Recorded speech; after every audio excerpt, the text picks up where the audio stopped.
आप सभी का मैथ नोट्स के इस यूट्यूब चैनल पे स्वागत है। आज के क्लास में हम लोग प्रश्नावली 6.2 के प्रमुख प्रश्नों का हल देखने वाले हैं। चलिए आज का सेशन स्टार्ट करते हैं। आज का सेशन का पहला क्वेश्चन क्या कह रहा है कि आकृति 6.17, ये फिगर आपका दिया गया है। आकृति 6.17 में दो फिगर है, एक पहला दूसरा। तो आकृति 6.17 में फर्स्ट और सेकेंड में DE parallel BC। First figure में क्या है, DE जो है किसके समांतर है, BC के समांतर है। ठीक है। फर्स्ट में EC, तो फर्स्ट में हमको EC के बारे में पूछ रहा है कि EC क्या होगा। यहाँ पे हम क्वेश्चन मार्क इंडिकेट कर देते हैं, ये हमको निकालना है। और सेकेंड में AD निकालना है। सेकेंड फिगर में हमको AD निकालना है कि AD क्या होगा। इसमें भी DE जो है समांतर है BC के। तो हल हम लोग इसका करते हैं। तो एक प्रमेय हम लोग देखे थे, प्रमेय 6.1, वो क्या कहता था कि किसी त्रिभुज के एक भुजा के समांतर खींची गई रेखा अन्य दो भुजाओं को समान अनुपात में बांटती है। ठीक है। तो उसी प्रमेय को हम यहाँ पे लिख सकते हैं। यहाँ पे लिख सकते हैं, हम जानते हैं कि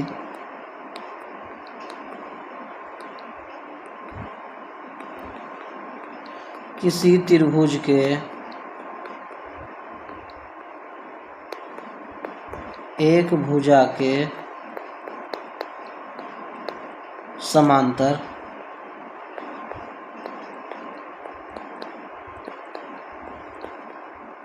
खींची गई रेखा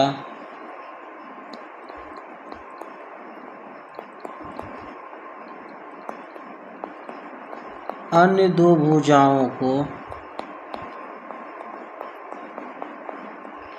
समान अनुपात में बांटती है।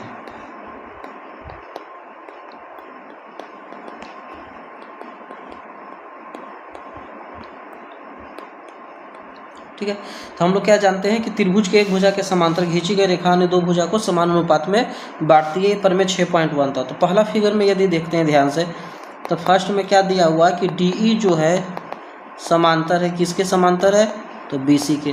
तो यदि DE BC के समांतर है तो इसी से हम लोग कह सकते हैं कि AD/DB जो होगा उसका अनुपात AE/EC के अनुपात के बराबर होगा।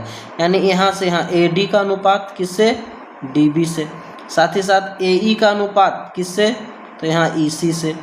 ठीक है। ये इसका अनुपात क्या होगा, आपस में बराबर होगा।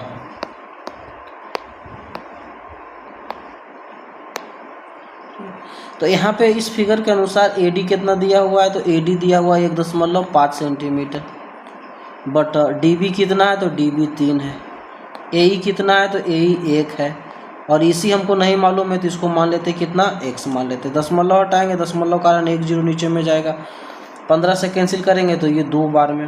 क्रॉस मल्टीप्लीकेशन, तिरछा तिरछी यदि गुना करते हैं तो x बराबर कितना प्राप्त होता है, 2 प्राप्त होता है।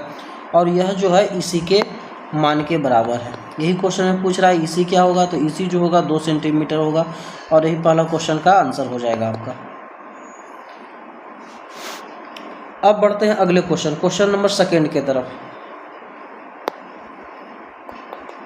तो सेकेंड नंबर में भी सेम यही काम है। इसमें भी क्या है, DE जो है किसके समांतर है, BC के समांतर है। ठीक है। तो यदि इस क्वेश्चन का यहाँ पे हम लोग हल करते हैं सेकेंड का, सेकेंड में क्या है कि DE जो रेखाखंड है किसके समांतर है, BC के समांतर है। DE और BC समांतर, तो इसी स्थिति में क्या जानते हैं, AD/DB जो होगा उसका अनुपात AE/EC के बराबर होगा। तो AD हमको नहीं मालूम है, तो AD के जगह पे AD पुट करेंगे। DB कितना है, तो 7.2। इसका अनुपात बराबर होगा किसके, AE 1.8 और EC, तो EC क्वेश्चन में कितना दिया हुआ, 5.4। दशमलव से दशमलव हटाते हैं तो 18 से काटेंगे तो कहेंगे 3 बार में। 3 से इसको कैंसिल करेंगे, 2.4। तो AD के यदि मान निकालेंगे, क्रॉस मल्टीप्लीकेशन तिरछा तिरछी गुना होगा तो 2.4 सेंटीमीटर आ जाएगा। और यही इस क्वेश्चन का सेकेंड नंबर क्वेश्चन का आंसर हो जाएगा आपका। AD जो है किसके बराबर है, 2.4 सेंटीमीटर के बराबर है। ये आंसर हो जाएगा आपका। तो प्रमेय की सहायता से, प्रमेय 6.1 की सहायता से हम लोग इस क्वेश्चन का हल आसानी से ज्ञात कर लेंगे। और इस प्रमेय को हम ध्यान में रखेंगे, काफ़ी इंपॉर्टेंट प्रमेय है। इस प्रमेय से डायरेक्ट क्वेश्चन पूछे जाते हैं, इस प्रकार पूछते हैं ये। अब बढ़ते हैं हम लोग अगले क्वेश्चन, इसका क्वेश्चन नंबर सेकेंड के तरफ। सेकेंड नंबर क्वेश्चन क्या कह रहा है कि किसी त्रिभुज पी क्यू आर, ठीक है, किसी त्रिभुज पी क्यू आर में पी क्यू आर की भुजाओं पी क्यू पी आर पर क्रमशः बिंदु ई और एफ स्थित है, ठीक है। तो एक फिगर ड्रॉ करते हैं यहाँ पे राइट साइड में, मान लेते हैं एक त्रिभुज पी क्यू आर है ये, ठीक है। इस त्रिभुज का नाम हम डाल देते हैं एक पी क्यू और ये क्या है आर है। अब पी क्यू आर में पी क्यू और पी आर पर क्रमशः बिंदु ई और एफ है। एक बिंदु यहाँ पर है ई है और एक बिंदु यहाँ पे है, क्या नाम डाल देते हैं, एफ डाल देते हैं। इस दोनों को हम लोग मिलाते हैं सीधे। फिर इस प्रकार है कि ई एफ पर स्थित है। निम्नलिखित में प्रत्येक स्थिति के बताइए कि क्या E F parallel Q R है। ई एफ, ठीक है, क्यू आर के पैरेलल है, ये हमको बताना है। अब फर्स्ट यहाँ से हल करते हैं हम लोग। यहाँ फर्स्ट में क्या दिया हुआ है, पी ई दिया हुआ है 3.9 सेंटीमीटर, ई क्यू कितना है 3 सेंटीमीटर है, पी एफ 3.6 है और एफ आर 2.4 सेंटीमीटर। यदि ई एफ समांतर क्यू आर होगा, ठीक है, तब ऐसी स्थिति में यह जो है दोनों भुजा को समान अनुपात में बांटेगा। तो यहाँ लिख सकते हैं यदि ई एफ पैरेलल यानी समांतर क्यू आर हो तो तब ऐसी स्थिति में क्या जानते हैं कि पी एफ पी ई बटा ई क्यू, इसका जो अनुपात होगा पी एफ बटा एफ आर के अनुपात के बराबर होगा। यदि ये आपस में बराबर आ जाएगा तब ऐसी स्थिति में ये दोनों रेखाखंड आपस में समांतर होगी। वैल्यू पुट करते हैं यहाँ पे। पी ई कितना है तो 3.9 सेंटीमीटर है, ई क्यू कितना है 3 सेंटीमीटर है, पी एफ कितना है तो 3.6 सेंटीमीटर, एफ आर कितना है तो 2.4 सेंटीमीटर, ठीक है। यदि इसको कैंसिल करते 3 से लगाएंगे तो 1.3 बार में, दशमलव से दशमलव हटेगा, 12 तिया 36, 12 दूनी 24, इससे भाग लगाएंगे तो 1.5। तो यहाँ क्या देख रहे हैं कि 1.3 जो है यह बराबर नहीं है, किसके बराबर नहीं है तो 1.5 के। अब यदि बराबर नहीं है तो बराबर नहीं है तो इसी स्थिति में हम लोग क्या कहेंगे, ई एफ समांतर क्यू आर नहीं है, ठीक है। तो फर्स्ट में क्या लिख सकते हैं यहाँ पर, ई एफ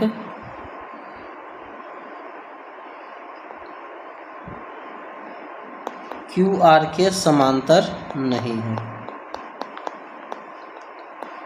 समांतर नहीं है, ठीक है। ये आंसर हो जाएगा इस क्वेश्चन का। अब बढ़ते हैं हम लोग अगले क्वेश्चन नंबर सेकेंड के तरफ। तो सेकेंड नंबर में भी दिया हुआ है कि पी ई कितना लेना है, 4 है, कि क्यू ई 4.5 सेंटीमीटर है, पी एफ 8 सेंटीमीटर है और आर एफ कितना है 9 सेंटीमीटर है, ठीक है। ये फिगर आपका है। तो यदि इसका हम लोग अनुपात निकालते हैं पी ई बटा, ठीक है ना, ई क्यू, यह जो होगा बराबर होगा किसके, पी एफ बटा एफ आर, ठीक है। इसी का नाम यदि ई क्यू कहे, ई से क्यू कहे या फिर क्यू से ई कहे, या फिर इसी का नाम हम लोग एफ आर कहे या फिर आर एफ कहे, दोनों बात बराबर है यहाँ पे। तो पी ई कितना है तो P E 3 P E question में दिया हुआ 4 सेंटीमीटर, तो 4 सेंटीमीटर रखेंगे। ई क्यू या फिर क्यू ई ये कितना है 4.5 सेंटीमीटर, तो 4.5 रखाएगा यहाँ पे। पी एफ 8 है और ये एफ आर या आर एफ 9 सेंटीमीटर है। यदि दशमलव हटाएंगे तो 1 0 ऊपर जाएगा, 5 से काटेंगे 5 8 40, 5 9 45। तो यहाँ क्या देख रहे हैं 8/9 जो है यह बराबर आ रहा है किसके, 8/9 के बराबर आ रहा है। तो इसी स्थिति में हम लोग क्या लिखेंगे, ई एफ जो रेखाखंड है सेकेंड के लिए समांतर होगा क्यू आर है, ठीक है। यहाँ पे दोनों भुजा का अनुपात क्या आ रहा है, समान आ रहा है। तो इसी स्थिति में ई एफ जो होगा क्यू आर के समांतर होगा। अब बढ़ते हैं अगले इसी क्वेश्चन नंबर 3 के तरफ। थर्ड में पी क्यू दिया हुआ है, पी से क्यू, यहाँ बड़ा वाला भुजा ले लिया है पूरा यहाँ से यहाँ तक, पी क्यू और पी आर, ठीक है ना, बड़ा वाली भुजा है। पी ई, तो पी ई का अनुपात यहाँ से यहाँ तक छोटा वाला, और पी एफ ये छोटा वाला का अनुपात यहाँ से यहाँ तक। यदि इनका अनुपात भी समान आ जाए तब पर भी क्या कहेंगे हम लोग कि यह भी जो होगा अनुपात समान होने पे ई एफ जो है क्यू आर के समांतर होगा। तो इसका रिलेशन हम लोग तैयार करते हैं कि यदि हम मानते हैं पी ई का अनुपात, ठीक है, बड़े वाली भुजा यानी पी क्यू से लिया जाए, तो उधर पी एफ का अनुपात किससे लिया जाएगा, पी आर से। यदि यह कंडीशन भी आ जाता है तो इसी स्थिति में भी ई एफ समांतर क्यू आर के होगा। पी ई क्वेश्चन में कितना दिया हुआ है, तो 0.18 बटा पी क्यू कितना दिया हुआ है, तो 1.28, यह बराबर होगा। पी एफ कितना है, तो 0.36 और पी आर क्वेश्चन में कितना है, 2.56। ठीक है, तो यहाँ देख रहे हैं 0.2 अंक के बाद है, दशमलव हटेगा, यहाँ 0.2 अंक के बाद है, दशमलव से दशमलव हट जाएगा। सेम उसी प्रकार इधर भी है, तो 18/128, यदि 18/128 इसको यदि 2 से हम लोग कैंसिल करते हैं तो 2 से काटेंगे, कहेंगे 18 बार में 2 से काटेंगे तो 128 बार में पूरा पूरी कट जाएगा। तो यहाँ क्या देख रहे हैं, इधर भी आ रहा है 18/128 और इस साइड भी आ रहा है 18/128। तो इसको और काट करके चेक करने की आवश्यकता नहीं है, दोनों तरफ बराबर आ रहा है। तो इसका मतलब हम लोग कह सकते हैं कि ई एफ जो रेखाखंड होगा क्यू आर के समांतर होगी। अतः आंसर लिख सकते हैं यहाँ पे हम लोग कि ई एफ जो है यह समांतर है किसके, क्यू आर है, और यही इस क्वेश्चन का आंसर हो जाएगा। अब बढ़ते हैं हम लोग अगले क्वेश्चन नंबर 3 की तरफ। 3 नंबर क्या कह रहा है क्वेश्चन कि आकृति 6.18, इधर फिगर दिया हुआ आकृति 6.18 का, ठीक है। यदि L M parallel C B, L M यानी ये वाली रेखाखंड एल एम जो है ये पैरेलल है सी बी के, उसी प्रकार एल एन जो रेखाखंड है यानी ये रेखाखंड है जो पैरेलल है किसके, सी डी के पैरेलल है ये। तो सिद्ध कीजिए कि ए एम बटा ए बी बराबर ए एन बटा ए डी होगा। तो हल हम लोग करते हैं इसका, ये सिद्ध करना है। तो सिद्ध करने वाले क्वेश्चन में सबसे पहले हम लोग लिखते हैं दिया गया है, दिया गया है। क्या दिया गया है, तो लिखेंगे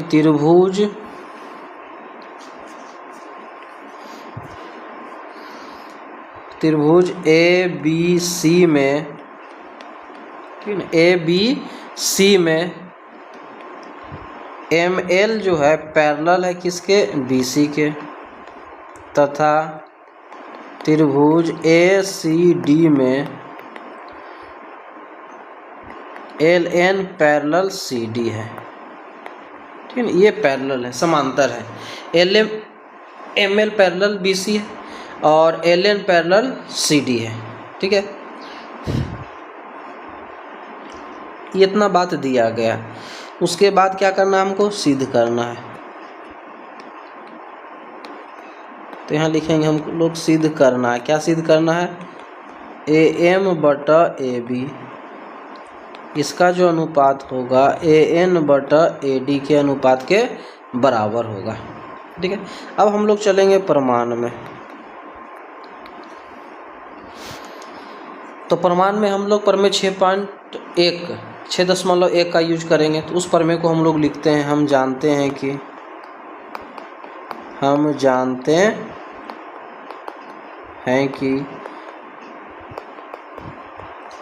किसी त्रिभुज के एक भुजा के समांतर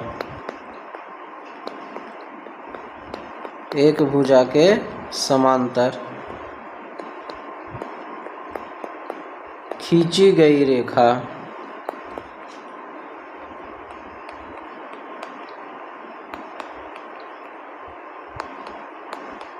अन्य दो भुजाओं को समान अनुपात में बांटती है।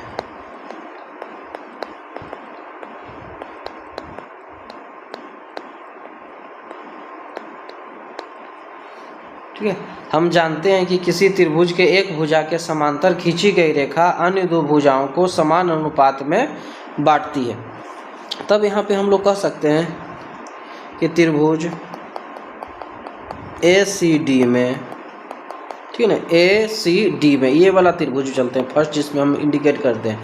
तो त्रिभुज ए सी डी में, तो इस त्रिभुज में क्या है, तो इस त्रिभुज में हम लोग कह सकते हैं कि एल एन जो रेखाखंड है यह समांतर है, किसके समांतर है, तो सी डी के समांतर है।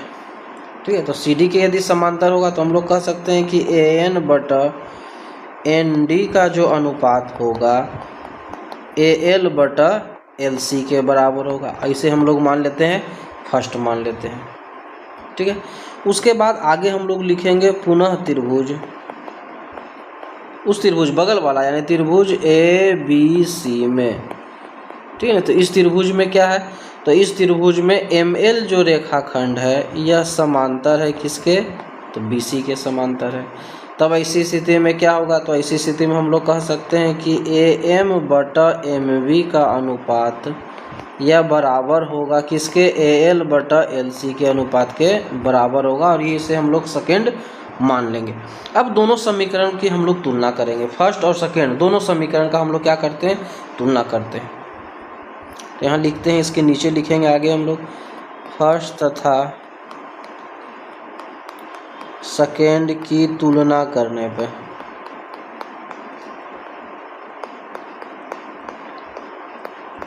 तो दोनों समीकरण की यदि तुलना करते हैं तो इस दोनों समीकरण का दायां पक्ष ए एल बटा एल सी है, इधर भी ए एल बटा एल सी है, और दोनों समीकरण का दायां पक्ष यदि बराबर है तो इसका बायां पक्ष भी आपस में बराबर होगा। तो यहाँ क्या समीकरण तैयार होगा, एक ए एन बटा एन डी का जो अनुपात होगा ए एम बटा एम बी के अनुपात के बराबर होगा, ठीक है ना।